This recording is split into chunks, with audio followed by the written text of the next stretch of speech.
여러분 안녕하십니까? 뉴스투데이 강원을 시작합니다. 춘천에서 최근 4m 깊이의 땅꺼짐 사고가 잇따르면서 시민들의 불안도 커지고 있습니다. 도심 지하에 묻힌 낡은 하수관이 땅꺼짐의 주요 원인으로 꼽히고 있는데요. 춘천시가 위험도가 높은 노후 하수관부터 시기를 앞당겨 정비하기로 했습니다. 보도에 이송미 기자입니다. 차량들이 쉴 새 없이 오가는 춘천 호반체육관 인근 도로입니다. 지난달 12일 이곳 도로변에서 깊이 4m에 달하는 땅꺼짐이 발생했습니다.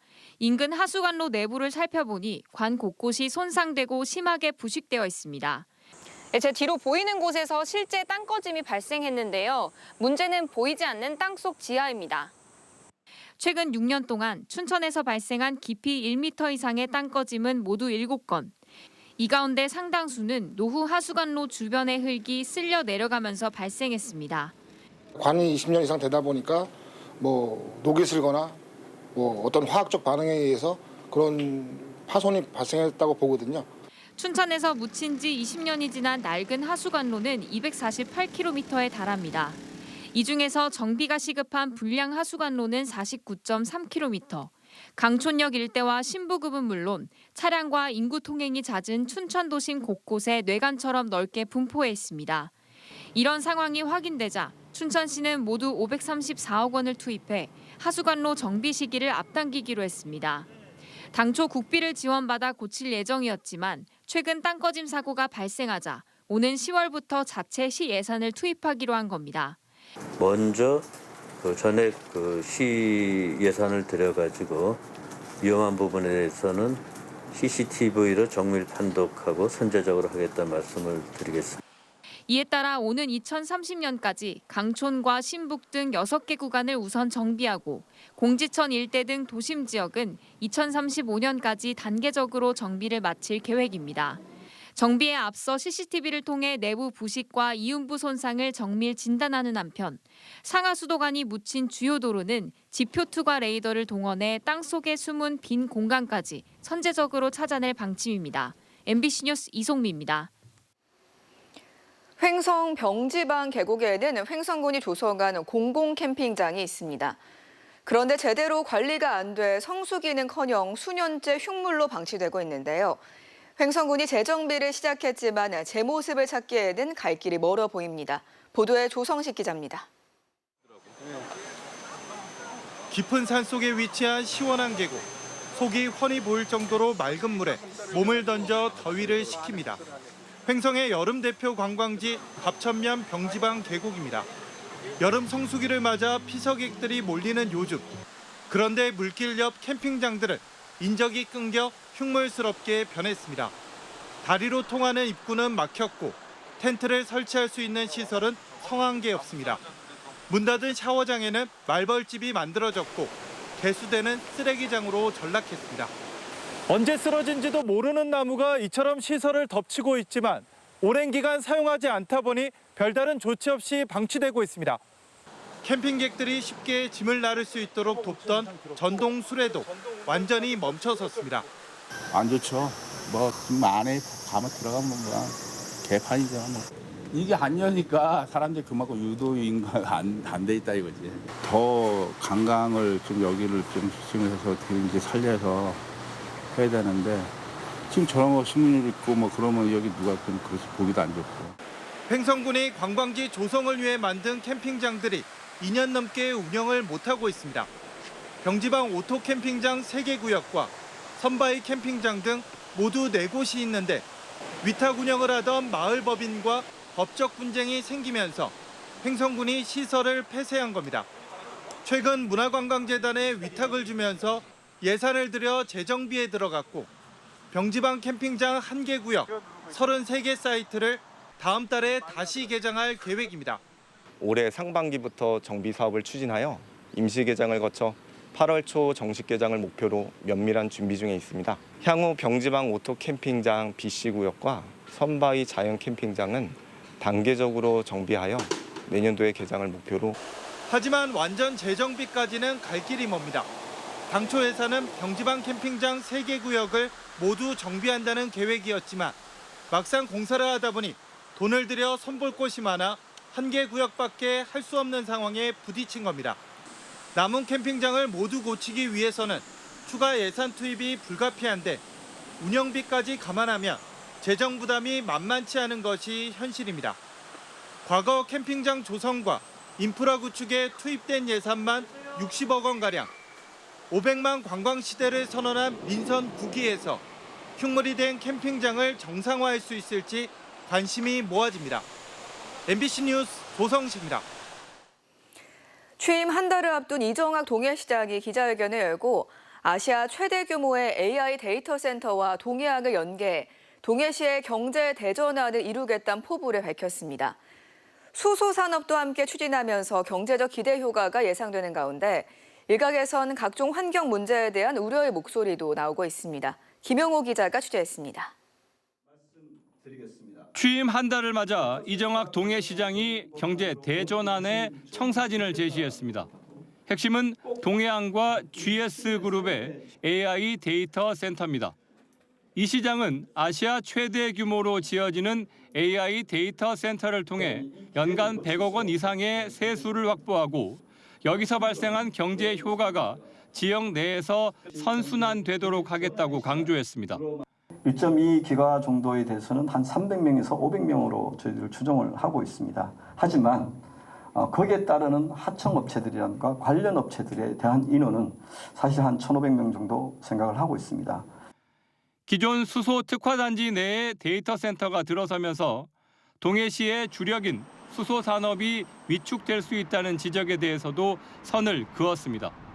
장기적으로 신재생 에너지를 데이터 센터 전력으로 공급할 계획이라며 수소 산업을 축소할 생각은 전혀 없다고 밝혔습니다. 수소 발전을 통한 에너지를 만들어서 데이터 센터에 공급하는 그런 시스템으로 가려면 지금 수소와 데이터 센터가 동시에 개발을 해야 되는. GS그룹의 AI 데이터 센터는 내년 말까지 1단계로 100메가와트 규모로 우선 건립됩니다. 이후 2단계 1.2기가와트를 거쳐 3단계에는 2.4기가와트까지 규모를 대폭 확충할 계획입니다. 동해시는 GS발전소 등 기존 화력발전소의 전력을 활용하고 용수는 달방댐의 공업 용수를 사용하기 때문에 전력과 용수 등 기반 여건에는 문제가 없다는 입장입니다. 하지만 장밋빛 전망만 있는 것은 아닙니다. 초대형 데이터 센터 가동 시 필연적으로 발생하는 소음과 고열, 특고압선에 따른 전자파 등 환경적 영향에 대한 우려의 목소리도 있습니다. 이제 완공을 했을 때 그러면 대기질이 그 전과 어떻게 달라졌는지, 그리고 소음은 어느 정도인지, 그리고 열섬 현상이 얼마큼 나타나는지를 좀 지속적으로 모니터링하고 그 결과를 주민들에게. 시민들께서 걱정스러워할 부분들은 당연히 저희들이 그 말씀을 듣고 그에 대한 분석을 철두철미하게 지금 우리 집행부가 하고 있고 또 거기에 한 TF팀이 그 부분에 대해서 좀 하고 있습니다. 동해시 대전환의 기회로 꼽히는 AI 데이터 센터. 막대한 경제적 기대감 이면에 자리한 환경적 우려에 대해서도 철저한 준비와 대비가 필요한 시점입니다. MBC 뉴스 김영호입니다. 춘천시가 칠전동 1원에 추진하는 삼성물산 데이터 센터에 대한 건축 허가를 마쳤다고 밝혔습니다. 삼성 AI 데이터 센터는 기존 삼성 SDS 건물 부지에 1,646제곱미터, 처리 용량 2.4메가와트 규모로 지어지고 삼성물산이 건축 시행자로 참여합니다. 특히 증설이 쉽고 공사 기간을 단축할 수 있도록 삼성물산이 개발한 모듈러 데이터 센터 기술을 적용해서 도내 데이터 센터 가운데 가장 빠른 2028년 하반기에 준공될 예정입니다. 우상호 강원도지사와 김중남 강릉시장이 강원도청에서 만나 각종 현안 사업에 대해 협력체계 구축 방안을 논의했습니다. 김 시장은 이 자리에서 AI 데이터 센터 사업, 국도 7호선 확장, 천연물 바이오 국가산업단지 조성, 강릉 ITS 세계총회 성공 개최 지원 등 강릉시 현안 사업에 대한 적극 지원을 요청했습니다. 특히 ITS 세계총회 개회식에 이재명 대통령이 참석할 수 있도록 도 차원의 지속적인 관심과 협조를 건의했습니다. 원주시가 도심 열섬 현상 완화를 위해 고정형 도로 살수 시설을 운영합니다. 폭염특보가 발효된 평일 오전 10시와 오후 2시, 오후 4시 등 하루 3차례 우산동 우산공단원 삼거리에서 유원 삼거리까지 500m 구간 도로에 물을 분사합니다. 원주시는 노면 온도를 낮춰 보행자와 운전자의 스트레스를 줄이고 타이어 분진 등 도로 주변 먼지를 제거해 대기질 개선에도 도움이 될 것으로 기대했습니다. 고정형 도로 살수 시설 일명 쿨링 앤 클린 로드는 지난 2020년에 처음 설치됐습니다.